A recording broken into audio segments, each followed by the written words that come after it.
ৰাজস্থান কলিতা তেখেতক হাত চাপৰেৰে উষ্ম আদৰণি জনাবলৈ অনুৰোধ জনাইছোঁ।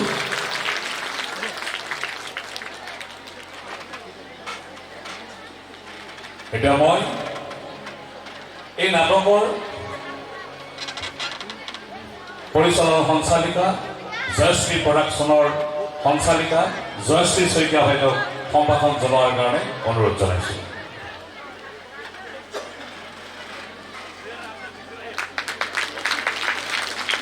ফুলাম গামোচা আৰু এটা সফুৰাৰে তেখেতক আমি অৰ্গেনাইজেশ্যনৰ তৰফৰ পৰা সম্ভাষণ জনাইছোঁ।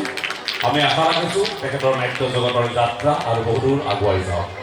এতিয়া মই নাট্যকাৰ পৰিচালক ৰাজস্থান কলিতাদেৱক চমুকৈ দুআষাৰ ৰাইজৰ আগত বক্তব্য ৰাখিবলৈ অনুৰোধ জনাইছোঁ। সংস্কৃতিৰ নগৰী গোৱালপাৰাত এনেকৈ যেদিন আপোনালোকৰ সন্মুখত মই থিয় হওঁ, আচলতে মই কল্পনাই কৰা নাছিলোঁ। সংস্কৃতিৰ নগৰী গোৱালপাৰাত অকল নাটকৰ ক্ষেত্ৰতেই নহওক, লোকসংগীতৰ ক্ষেত্ৰতে হওক, সাহিত্যৰ ক্ষেত্ৰতে হওক, সদায় আগ্ৰহী হৈ আহিছে, আগ্ৰহী হৈ থাকিব। ইয়াতেই নাটকৰ ক্ষেত্ৰতে এখন ভ্ৰাম্যমাণ থিয়েটাৰো জন্মগ্ৰহণ কৰিছিল, লখিমী থিয়েটাৰ। ইয়াত চিনেমাও হৈছিল, ইয়াৰ পৰা মৰিছিল আপুনি।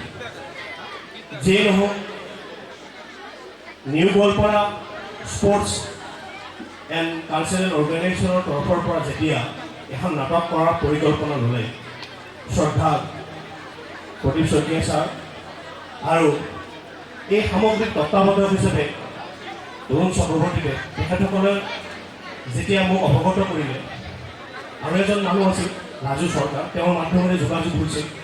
এষাৰ কথা কৈছিল যে 11 বছৰৰ পিছত এখন নাটক হ'ব। এই কথাখিনিয়ে মোক সঁচাকৈ খুব ৰোমাঞ্চিত কৰি তুলিছিল যে 11 বছৰ পিছত এখন নাটক হ'ব আৰু সেই নাটকখনত মই অংশগ্ৰহণ কৰিব পাৰিম, মোৰ এখন নাটক কৰিব। এই কথাখিনিয়ে সঁচাকৈ মোৰ হৃদয়ত অনামী এটা ৰোমাঞ্চন মোক জাগি ধৰিছিল। যিয়ে নহওক, পৰিকল্পনা অনুযায়ী কাম হ'ল, নাটকৰ আখৰ কৰিলোঁ।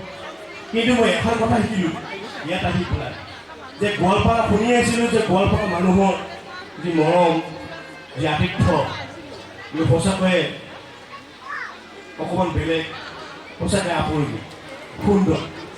গতিকে মই গোৱালপাৰাৰ ৰাইজৰ আপোনালোকৰ মৰম, চেনেহ, একাগ্ৰতা নাটকৰ ক্ষেত্ৰতে হওক বা আপোনালোকে মোক যিখিনি মৰম চেনেহ বা কালচাৰেল অৰ্গেনাইজেশ্যন তৰফৰ পৰা মোক যিখিনি মৰম দিলে, মই আজীৱন কেতিয়াও নাপাহৰোঁ।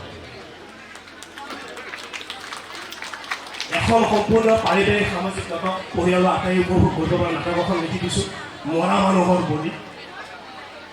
মোৰ বিশ্বাস প্ৰভুতৰ আশীৰ্বাদত নাটকখন চাই আপোনালোকে ভাল পাব।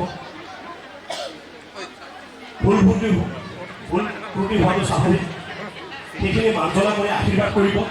মই মোৰ এই নাট্যযাত্ৰা যেন আগুৱাই যাব পাৰোঁ, তাৰ কাৰণে আপোনালোকৰ ওচৰত মই বিনম্ৰভাৱে অনুৰোধ কৰিছোঁ, আশীৰ্বাদ কৰিব। আহক আমি সকলোৱে মিলি নাটকখন উপভোগ কৰোঁ। শেষত এষাৰ কথাই কওঁ, জয়তু নাটক, জয়তু new Goalpara sports and social culture organization, জয়তু গোৱালপাৰা। ধন্যবাদ।